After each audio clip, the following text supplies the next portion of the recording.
I don't know what to think. Carrie has been treating me differently lately. After 22 years of marriage, you can just feel it. Maybe something your spouse says, or maybe just the way they look at you. She has been in this state for months. Does she have any physical problems that she won't tell me about? Every time I asked her if there was a problem, she replied, "No, why do you keep asking me that? For God's sake, I don't have any physical problems." I thought maybe she was having an affair, but that wouldn't be like her. Certainly not after 22 years of marriage. We have 3 children. Well, they were children once. Kim is 21, married herself, and they have a child together. Jordan is a sophomore in college, and Julie will be graduating high school soon and then off to college on her own. Maybe Carrie was going through the changes I always heard about. It was really getting on my nerves. I started looking at her more closely to see if anything had changed. Whether I made up a bunch of things in my head and then went over the edge. It's so hard to explain. I'm not a writer, so it's just hard for me to find the words. The best way to describe it is an internal feeling. Deep down, I knew something was wrong. Our sex life hasn't really changed much in the last 15 years or so. We make love or have sex, call it what you want. Of course, it wasn't like the first few years when all we did was make love like rabbits. That's just the way life works. Almost everyone we knew seemed to have a marriage like ours. So I always thought we were the norm. We had sex about once every month or two. Occasionally, if we were horny, we would do it once a week or more often.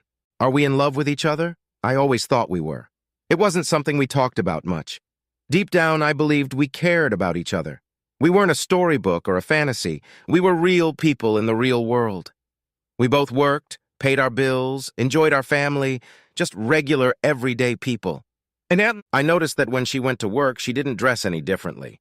Even when she left work with the girls, nothing seemed to change.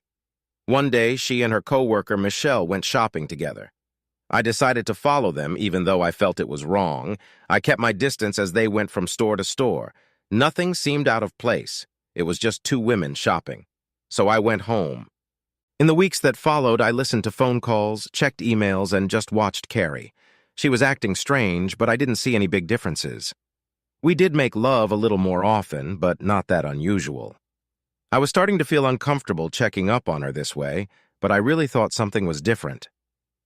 One Saturday, when I was going to play golf, I left the house like I do most Saturdays. But when my golf buddies and I got to the course, it was completely full because of tournaments. They decided to look at other courses, but I just decided to go home. Maybe I would just take Carrie out to dinner or something because of the way I was acting towards her. When I got home, I noticed a car in our driveway. I think it belonged to her friend Michelle, but I wasn't sure. I walked through the front door and heard moaning. As I approached the bedroom, I thought of my worst fear.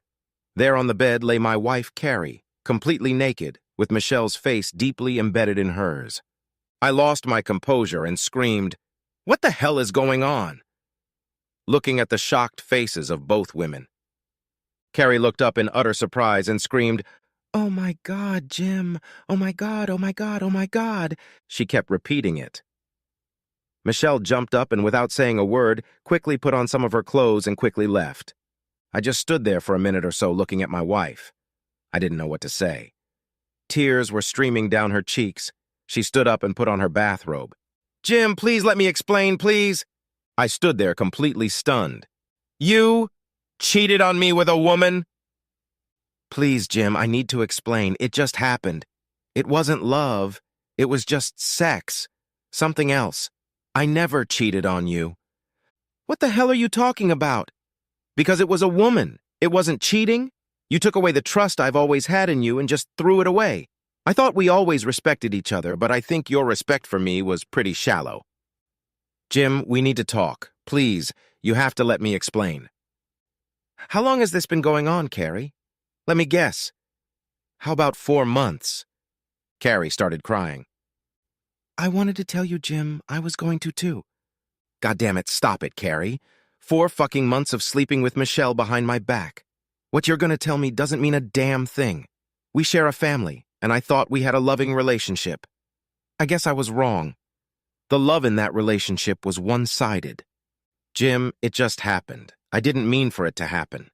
One day, Michelle and I, Carrie, I can't talk to you right now. You disgust me too much. I have no idea what I'm gonna do. I'm gonna leave and try to get my head together. If it was with a guy, at least I could beat the crap out of him before I left you. For some ungodly reason, you think it's okay to have sex with another woman. I'll be back in a couple hours, if at all.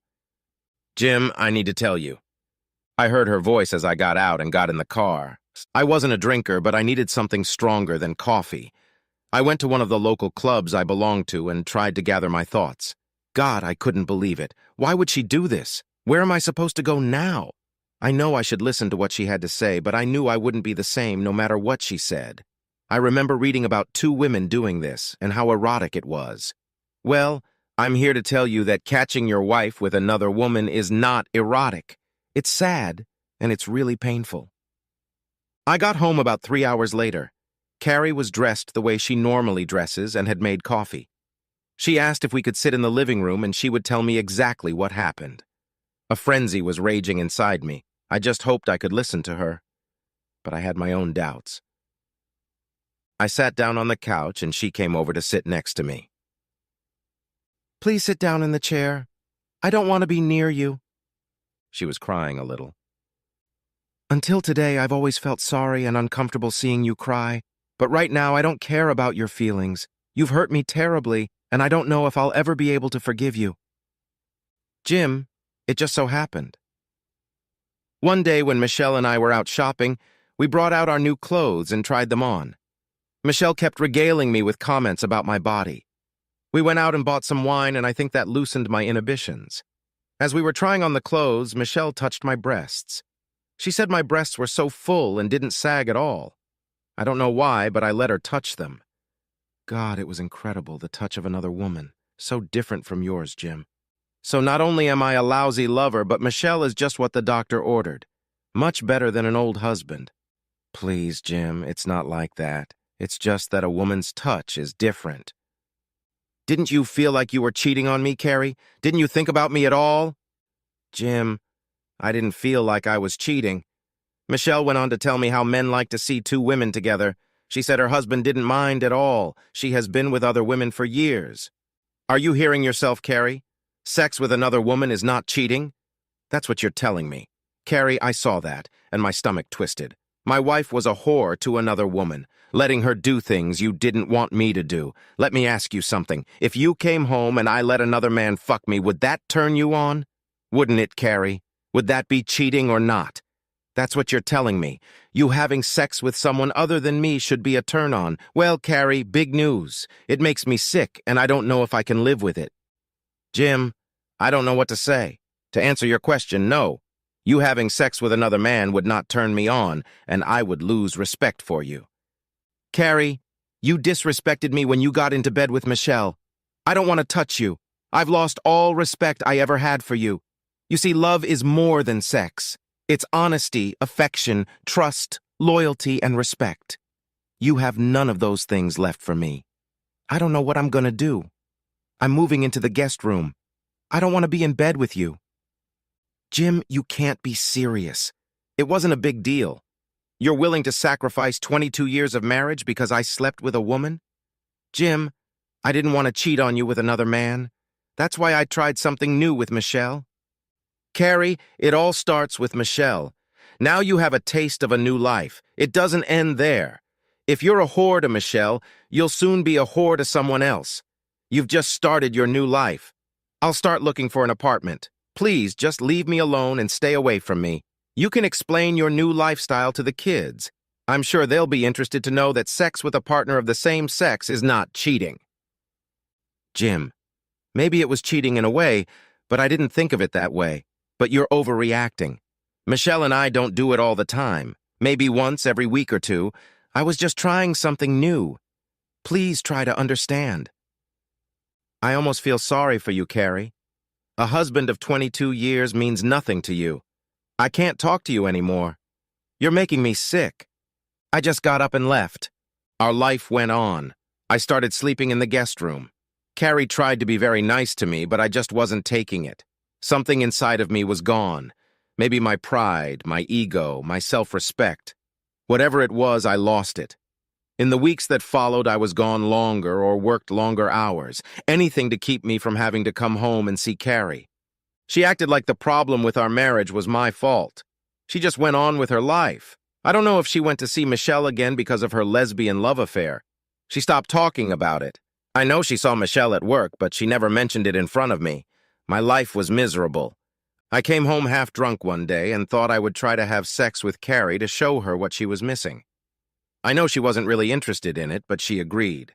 The thought of her and anyone else, male or female, stopped me dead center. I looked at her and just stood up and went to my room. Life sucks for me. On Friday, I walked into a club to have a couple drinks. I had to do something. I decided to give it one last try. I know I still loved her, I just wasn't sure if I could live with her new lifestyle. One more conversation with Carrie. She's gonna have a choice, her new lifestyle or me. I headed home, hoping for the best. When I got there, the house was empty. Carrie wasn't there, so I headed to Michelle's house thinking the worst. When I got to Michelle's house, I saw Carrie's car parked in the driveway. I walked up to the house and knocked on the door. I was going to give Carrie a fair and just choice. Enough of this crap.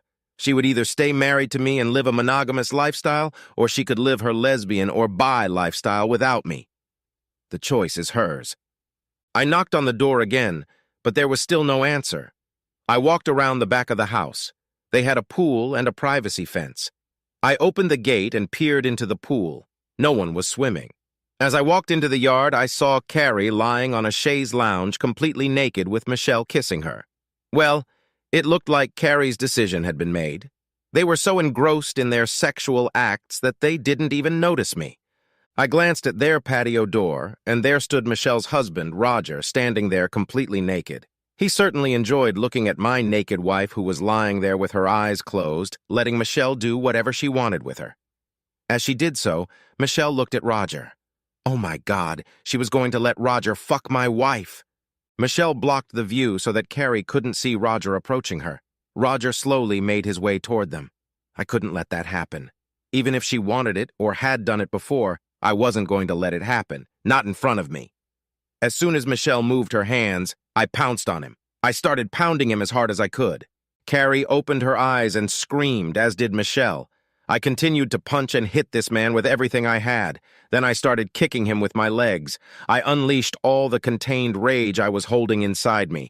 I had a brother-in-law who was a policeman. He said it was very difficult to beat a man to death with your bare hands.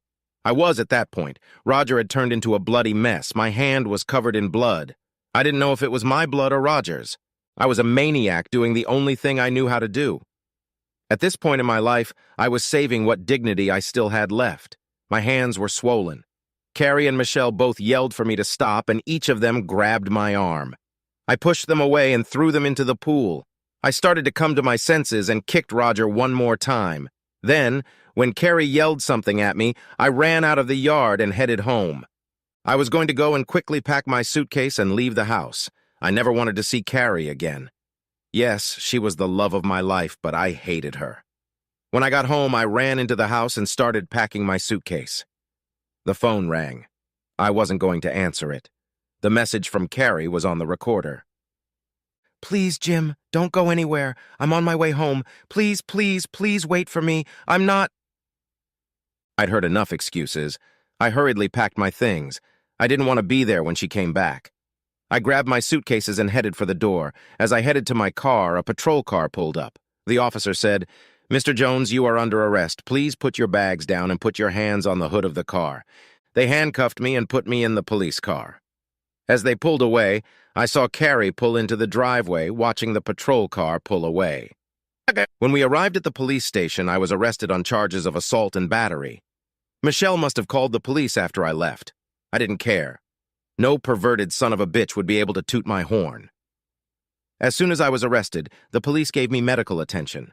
My hands swelled to almost twice their normal size. I broke 2 joints and suffered several cuts and abrasions. The doctor said that because of the condition my hands were in, he would hate to see what the guy I beat up looked like. What was I turning into? I had never been such a violent person.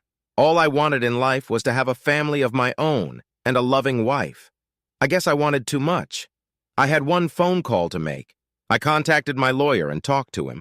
I told him that I didn't want to involve Carrie, that this was just about him and me. He said it was too late. Carrie had already contacted him and arranged for bail. Bob, my attorney, said I did a really good job with Roger. I was lucky I was only charged with assault and battery. It could have been attempted murder.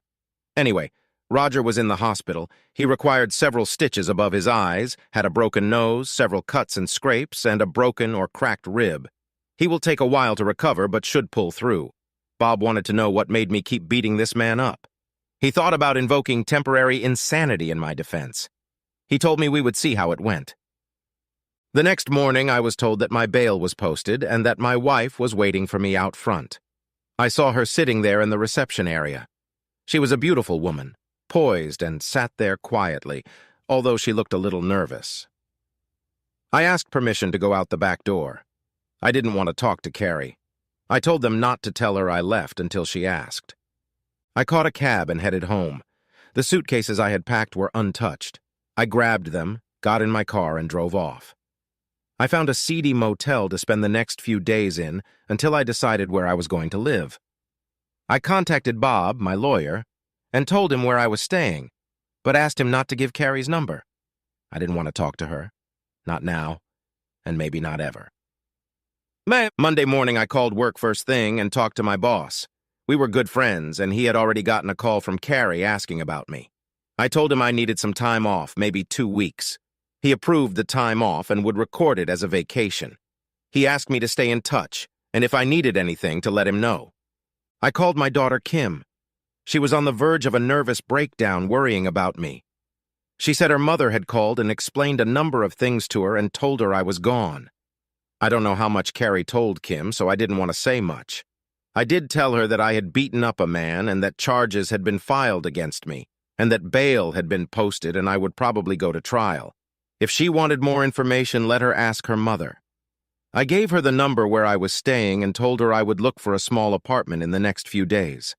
I explained that her mother and I probably wouldn't be together anymore. I told her how much I loved her brother and sister, and my feelings for them hadn't changed. Over the next couple weeks, I found a nice little apartment. It was enough for me. I didn't need anything extravagant. I went home when Carrie was at work and took most of my clothes and personal belongings. I left Carrie a note simply letting her know that I had taken my personal belongings. If she had any problems, she could contact Bob, but please don't try to contact me. Bob was my attorney, and I conducted all my negotiations through him. I heard from the children several times. They would tell me how their lives were going, and always a little about Carrie. It seems that she and Michelle were no longer friends. They were polite to each other at work, but they didn't socialize in the same company. They always ended our conversations by saying, "Daddy, Mommy loves you," before hanging up. I hadn't filed for divorce yet. I just couldn't start that process. I thought I would leave it up to Carrie. She was the only one who needed that freedom. I knew deep down that I really still loved her, but I didn't want to be made a fool of. I hadn't even canceled my current or savings accounts. Carrie was the executive secretary. Carrie makes enough money to support herself. She didn't open any credit cards or take out any savings. In fact, she funded a savings account.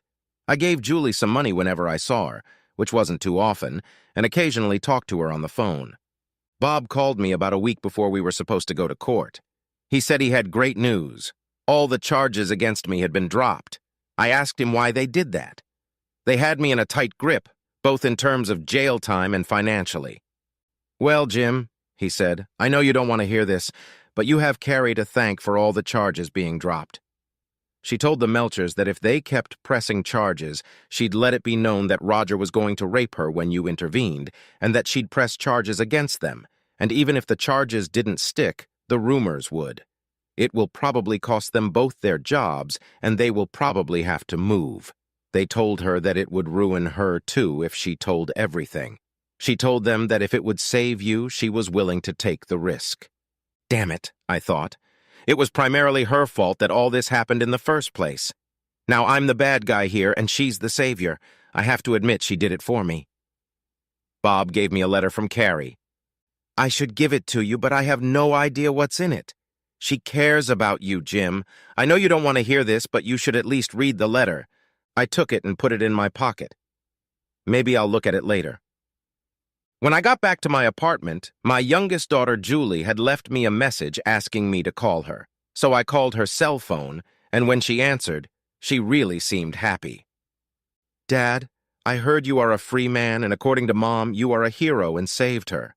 I always knew you were special. Dad, the reason I'm calling is for Thanksgiving dinner. Kim's family will be there, as well as Jordan and his new girlfriend, who you should meet. Can you make it, Dad? Will your mom be there, Julie?" "Yes, Dad. Mom will be there, but it'll be at Kim's house. Please, Daddy, come. We all miss you." "Daddy, Mommy's so sorry. She didn't realize how much she hurt you." "Honey, I'm going to your grandparents for Thanksgiving. Tell everyone thank you for inviting me, but I can't see her right now. I love you, honey, and tell everyone I love them." "Does that include Mom, Dad?" I couldn't answer her, so I just said goodbye and hung up. I didn't go anywhere for Thanksgiving. I didn't want to discuss my personal problems with Mom and Dad. They had gotten older, and it would probably just hurt them. Besides, they loved Carrie, and I knew they would tell me to just forgive her.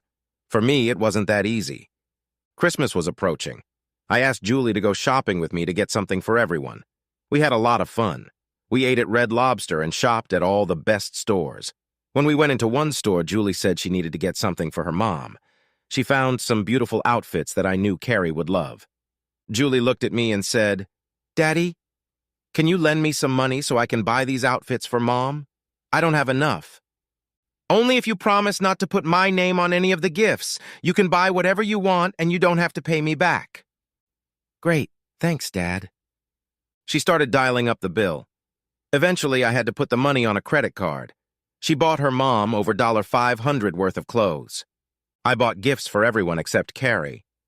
Julie looked at me and said, "Daddy, just so you know and don't want to feel stupid, I know Mom bought you something. So it's up to you to decide if you buy her something. And again, healthy. If I don't buy Carrie something, then I'm the bad guy." I looked at Julie and said, "Okay, blackmailer, what should I get her?" Julie smiled and kissed me on the cheek and then dragged me to the jewelry store. She picked out a diamond necklace and showed it to me. "What do you think, Dad? Doesn't that tell you something about Mom?" I had to agree with the little blackmailer. The necklace said Carrie on it. "Well, Dad, yes or no?" The necklace was worth $450. I looked at a smiling Julie and the ridiculous $450 price tag. "Okay, but that's all I'm buying her." "How can you say no to your little girl? It's damn near impossible." As we were walking back to Julie's house from the store, Julie asked me if I had read Carrie's letter. She asked me to please read it and said I needed to know how her mom felt. I stopped in front of the house and said, "Okay, I'll read it." "Are you going to help carry the bags?" "No, I'm not going into the house. You can go a few times if you need to." As she went, I looked up at the panoramic window and saw Carrie looking at me. It was the first time I'd seen her in months. I had to look away. I said goodbye to Julie and went back to my apartment. With nervous fingers, I opened the letter, expecting anything. "Dear Jim, first of all, dear, although you may not believe it, I love you with all my heart. Yes, I know that being with Michelle betrayed your trust and our vows that we made. Believe me, I didn't know her husband was there that day. I would never betray you with another man. You were my first, my only, and you will be my last. I am truly sorry for everything, and if I could, I would change everything. I could make a lot of excuses, the lousy schedules we both have, the fact that we weren't completely happy with our sex life, just wanted something different. But those are excuses, not reasons. I made a mistake, Jim, every time I was with her. Mistakes that I cry for every day because I destroyed the union between the two of us with something as pathetic as sexual release, as well as lies. The affair destroyed our marriage, the lies destroyed your trust, and I will forever regret it. If there is any way to fix what happened and make us whole again, I would do it. I know you hate me. I know you don't want to look at me and that I probably disgust you. In a marriage that has lasted as long as ours, you understand your spouse, or at least you try to. I know you don't forgive easily, but I hope that someday you will try. We have children in common who love us both. I also hope that someday we can enjoy them together again. Let me know when you want to see them or spend the holidays with them, but you don't want to see me, so I'll be gone for that time. I love you, Jim, and I hope with all my heart that there is some way we can work through this, for you and me. Carrie. After reading this letter from Carrie, I cried. God, how much I loved her, but I hated what she was doing. I had to think hard about what to do next. I was so lonely, lying in bed and tossing from side to side for a long time. I just couldn't sleep, so I got up and went to the computer. I decided to read some stories, some true life stories. There were a few stories about men who were lonely during the holidays, mostly because their wives had died. These men were sad to lose their wives and spend the holidays alone. Some of the stories brought tears to my eyes. These stories really made me think.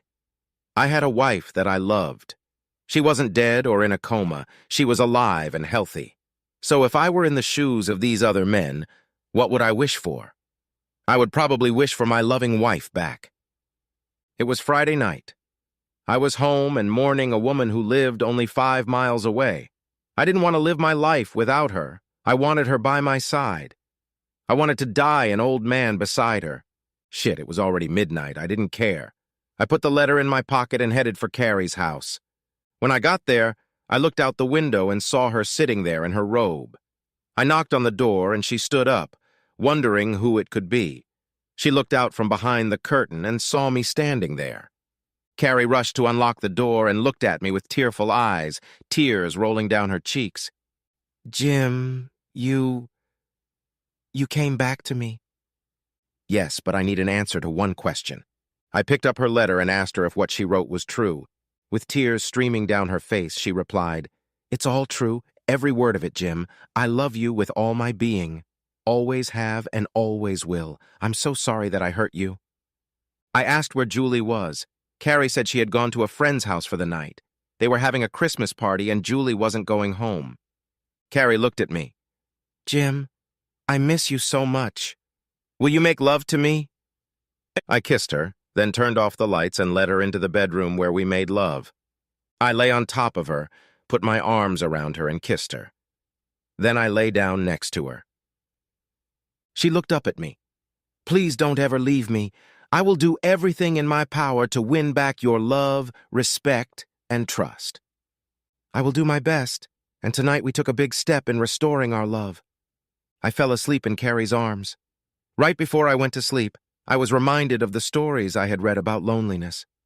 That wasn't going to happen to me. Not now, not ever. Not as long as Carrie is by my side. Epilogue. We didn't talk about the last few months anymore, though I occasionally caught her absent gaze, sometimes pensive, sometimes pained, sometimes dreamy. Most importantly, we looked forward to our life together. We never took each other for granted again. One last thought. She loved the necklace I'd given her.